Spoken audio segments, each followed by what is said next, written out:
Hi hello నమస్తే, welcome to ప్రజా voice. మొత్తం మీద రాష్ట్రంలో ఈ రోజు కొత్త పండగ వాతావరణం మాత్రం ఏర్పడతా ఉంది రాజకీయాలలో.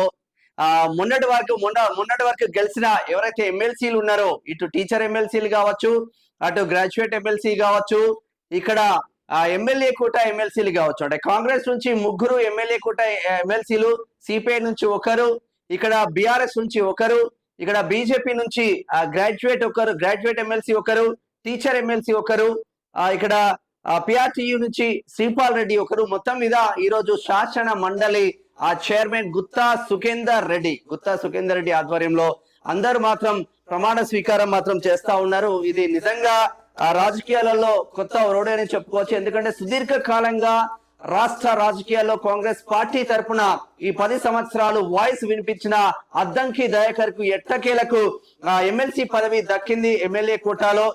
మొత్తం మీద ఒక అద్దంకి దయాకర్ అనుచరులు మాత్రం పండగ వాతావరణంలో ఉన్నారు అని చెప్పుకోవచ్చు. ఎందుకంటే 10 సంవత్సరాల బీఆర్ఎస్ హయాంలో కేవలం అద్దంకి దయాకర్ ఒకటే వాయిస్ వినిపించిందంటే అతిశయోక్తి కాదు. మరి ఏ రెడ్డి నాయకుడు కూడా 10 సంవత్సరాలలో బీఆర్ఎస్ అధినేత కేసీఆర్ కు భయపడి ఏ రెడ్డి నాయకుడు కూడా వాయిస్ వినిపించని పరిస్థితి మాత్రం ఉంది అని చెప్పుకోవచ్చు. మరి అద్దంకి దయాకర్ ను కోమటిరెడ్డి వెంకటరెడ్డి అనేక రకాలుగా ఇబ్బందులు పెట్టినా కూడా చివరికి ప్రజా కోణంలో, పార్టీ కోణంలో ఎక్కడ కూడా పార్టీకి వ్యతిరేకంగా పనిచేయకుండా తన బ్లడ్ కాంగ్రెస్ అని చాలా వరకు చెప్తా ఉంటాడు అద్దంకి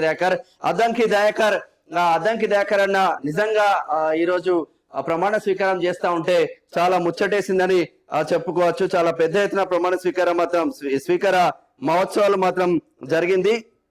అదే విధంగా కాంగ్రెస్ సీనియర్ అంటే నల్లగొండ జిల్లా కాంగ్రెస్ పార్టీ అధ్యక్షులుగా పనిచేసిన శంకర్ నాయక్, 30 సంవత్సరాల అనుభవం ఉన్న శంకర్ నాయక్, కాంగ్రెస్ పార్టీతోనే అటాచ్మెంట్ ఉన్న శంకర్ నాయక్ పదవి లభించడం, ఇప్పుడు ఈ రోజు ప్రమాణ స్వీకారం చేయడం, ఇది లంబాడి జాతిలో గిరిజన బిడ్డలకు ఇది శుభసూచకం అని చెప్పుకోవచ్చు.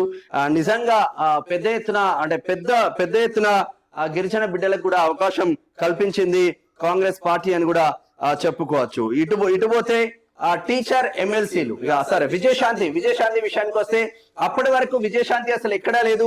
సడన్ గా విజయశాంతి పేరు ఎమ్మెల్యే కోటాలో ఎమ్మెల్సీగా నామినేట్ అయిపోయింది. విజయశాంతి కూడా ప్రమాణ స్వీకారం చేస్తున్నట్టు సమాచారం అందుతుంది.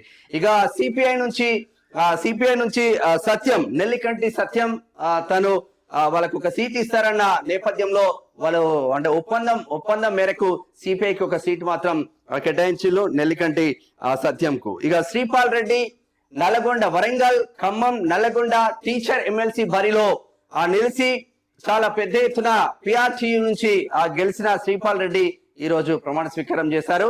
ఇక ఇక్కడ కరీంనగర్, ఆదిలాబాద్, నిజామాబాద్, మెదక్ ఈ 4 ఉమ్మడి జిల్లాల టీచర్ ఎమ్మెల్సీగా గెలిచిన మల్క కొమరన్న ప్రమాణ స్వీకారం కంప్లీట్ అయిపోయింది. అదే విధంగా ఇదే కరీంనగర్, ఆదిలాబాద్, నిజామాబాద్, మెదక్ గ్రాడ్యుయేట్ ఎమ్మెల్సీగా అత్యంత ఉత్కంఠ పరిస్థితిలో చాలా పెద్ద ఎత్తున ఎవరికి ఊహించని విధంగా గెలిచిన అంజిరెడ్డి ప్రమాణ స్వీకారం కూడా కంప్లీట్ అయింది అని చెప్పుకోవచ్చు. అంటే ముగ్గురు కాంగ్రెస్ అభ్యర్థుల ప్రమాణ స్వీకారం, ఒకరు సిపిఎం ప్రమాణ స్వీకారం, ఇటు 2 బీజేపీ అభ్యర్థుల ప్రమాణ స్వీకారం, అగైన్ పిఆర్టీ నుంచి శ్రీపాల్ రెడ్డి ప్రమాణ స్వీకారం మాత్రం కంప్లీట్ అయింది.